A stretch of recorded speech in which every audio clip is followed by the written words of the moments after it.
and we're talking about Culture Days. Kerry, Beckett, and Allison O'Connor. Good morning, Kerry. Good morning, Allison. Hello. How are you both? Very well. Perfect, thank you. All set for Culture Days. Maybe you can explain that a little bit. It's happening at the Great Canadian Theatre Company. Culture Days is actually a national event. Right. Okay. There's, I think, over 8,000 cities and towns and institutions, mostly all cultural and arts. Somewhere in the neighborhood of 700 different things going on across the country too, right? Oh, much more than that. Is that There's right? 1,200 participants last year just in the city of Ottawa. Isn't that amazing? So everything from backstage tours at the NAC to small community centers doing free dance. The only thing with Culture Days is it has to be free. Okay. So you can't just say, well, we're putting on a play and it's not free. Right. That's not a Culture Day event. In order to be a part of that. Okay. So Yep.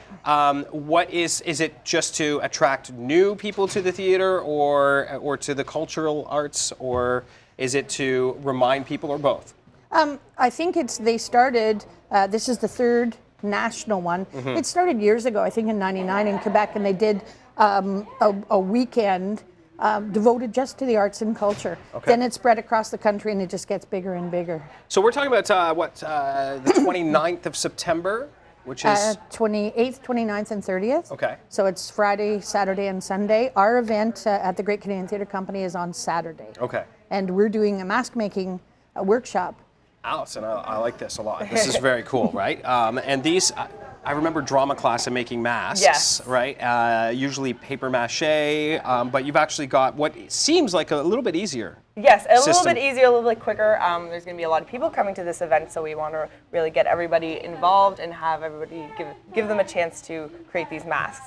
Which are awesome. They're really fun, and it's interesting. I always think to see what facial features people blow out in a mask. I always think that's really cool. Exactly. So these masks are based on Commedia dell'arte, which was started in Italy in the 16th century. Mm-hmm. And what it was, one of the aspects of Commedia dell'arte was the use of masks. And each mask would embody an emotion.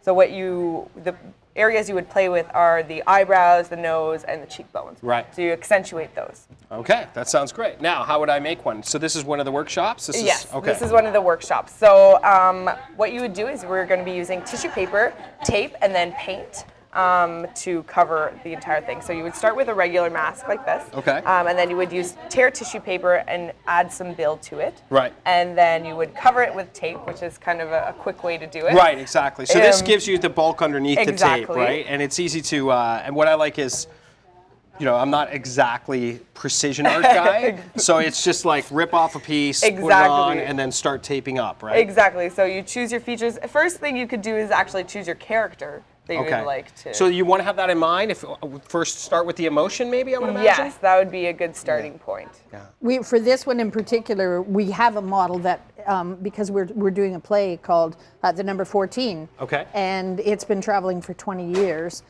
But they do use half masks and full masks, and it's a physical comedy that's just an amazing show that will be at the GCTC. So we paired with the city to do masks so kids could come to the theater for Perfect. On December 9th for a special event and wear their masks if they want to. And once somebody makes a mask, do you notice a change in them if they have that performance inside them? Well, I mean, just putting on the mask, you kind of become a character, right? Right. So that's just accentuated. And I think it's probably a little bit easier only because you can hide behind it, literally. That is true. And yes. so you feel like maybe you could be a little more extroverted about it. That You're not is true. yourself. That's a very cool transition that happens once you put on the mask, right? Yeah. So I have to remember what my guy looks like. Oh yeah, you could, and then there's a whole physicality to how you're going to move around with it and everything. I think that's you're learning a lot in this workshop, Definitely. Absolutely. and that's what it's all Absolutely. about.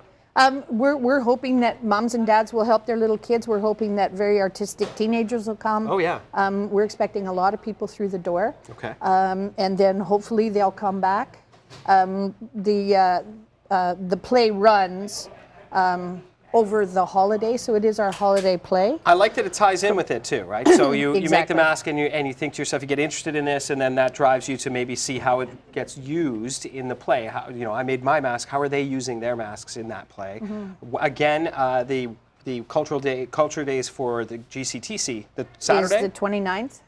Is that the Saturday? Yes. I'm just trying to do the math with. Okay, so that's Saturday. Saturday the 29th. And people could just drop by. Yes, from 11 to 3, where we have both upper and lower lobbies.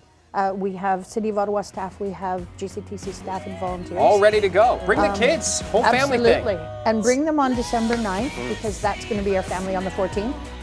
You bring a toy for Toy Mountain.